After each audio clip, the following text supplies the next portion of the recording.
আপনি যদি নতুন ডিএসএলআর ক্যামেরা কিনে থাকেন এবং ভাবতেছেন এমন একটা লেন্স লাগবে যেটা দিয়ে আপনারা কম দামে সবথেকে বেস্ট পোর্ট্রেট ছবি তুলতে পারবেন, তো এই লেন্সটা আপনারা দেখতে পারেন। এটা হচ্ছে ক্যাননের 50mm 1.8 অ্যাপারচারের একটা STM প্রাইম লেন্স। সো যেহেতু এটা একটা প্রাইম লেন্স, এটাতে একটা মাত্র প্রবলেম আছে, এছাড়া এটার অনেক ভালো দিক আছে। সো আমরা প্রবলেমটা নিয়ে শুরু করি। যেহেতু এটা একটা প্রাইম লেন্স, তাই এটা ফিক্সড ফোকাল লেন্থের ছবি তোলে, অর্থাৎ এই লেন্সটা আপনারা জুম আউট জুম ইন করতে পারবেন না। আবার যেহেতু এটা প্রাইম লেন্স, তাই এটার অ্যাপারচার ফিক্সড, অর্থাৎ f1.8 অ্যাপারচার। আপনারা যদি এটা দিয়ে ছবি তুলেন, আপনারা খুবই দারুণ ছবি তুলতে পারবেন।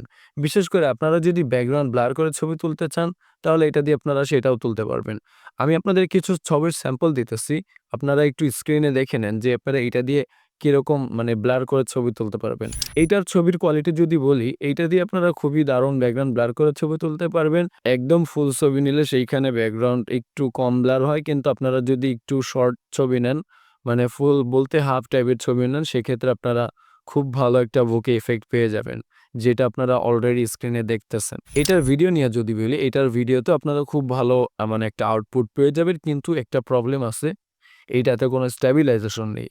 যার কারণে আপনারা যদি হ্যান্ডহেল্ড ভিডিও করেন, অর্থাৎ ক্যামেরাটা ধরেন এভাবে ধরে ভিডিও করবেন, অথবা আপনারা যদি এমন ভিডিও করেন যেখানে গিম্বল নেই, ক্যামেরাটা অনেক মুভ করতে হবে, সেইখানে আপনারা দেখবেন যে ক্যামেরাতে অনেক শেকি ইফেক্ট আসতেছে, অর্থাৎ ক্যামেরাটা কাঁপাকাঁপি করতেছে।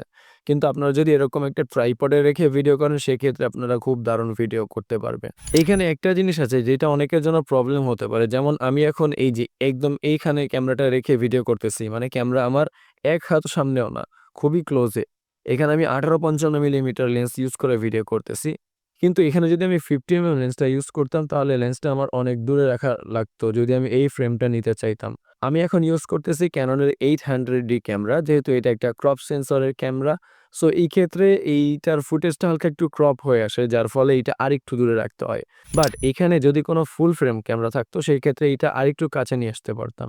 সো আপনারা এই জিনিসটা মাথায় রাখতে পারেন। আপনার রুম যদি অনেক ছোট হয়, আপনি যদি স্টুডিওতে ভিডিও বানান, আপনার রুম অনেক ছোট, সেক্ষেত্রে আপনার আগে থেকে দেখা উচিত যে এটা আপনার রুমের রেঞ্জ কভার করতেছে কিনা। আমি 2015 সাল থেকে মোটামুটি ডিএসএলআর ক্যামেরা নিয়ে ঘাটাঘাটি করি। আর এত বছরে আমি এই লেন্সটা সবথেকে বেশি ইউজ করেছি, বিশেষ করে ফটোগ্রাফির ক্ষেত্রে। আর দেখতেছেন এখন আমার কাছে একটা আছে। এইরকম এটার একটা চাইনিজ ভার্সন আছে, ওইটাও আমাদের কাছে ছিল। কিন্তু ওইটা থেকে এইটা ক্যাননের যেটা, এটার কোয়ালিটি খুবই ভালো। এইটার ক্লারিটি অনেক ভালো। যেমন এইটা দিয়ে আমি ক্যাননের 800 দিয়ে ছবি তুললে এটা মোটামুটি ভালোই ছবি দেয়। সো আশা করছি আপনারা একটা ধারণা পেয়েছেন। আমি আপনাদের যদি ক্লিয়ারলি বলি, একটু ক্যাজুয়ালি বলি, সেটা হচ্ছে আপনারা ছবি তোলার জন্য একটা বেস্ট লেন্স খুঁজতেছেন না? এমন না, আপনার দেখাইতে হবে যে বড় লেন্স। ওই যেই জুম লেন্সগুলো আছে ওটার থেকেও ভালো ছবি আপনারা এইটায় পাবেন।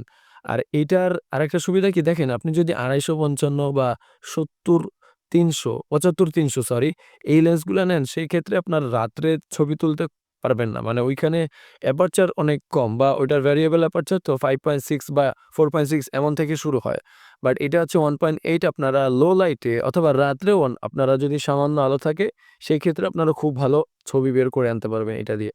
সো আপনারা যদি ফটোগ্রাফির জন্য প্রাইমারি একটা ভালো লেন্স খুঁজে থাকেন, আপনার বাজেট মোটামুটি কম, সো আপনারা এটা দেখতে পারেন। এই তো আজকের এই ভিডিওটা এতটুকুই ছিল। আশা করি আপনাদের কাছে ভালো লেগেছে। ইনশাআল্লাহ দেখা হবে নেক্সট কোনো ভিডিওতে। আসসালামু আলাইকুম।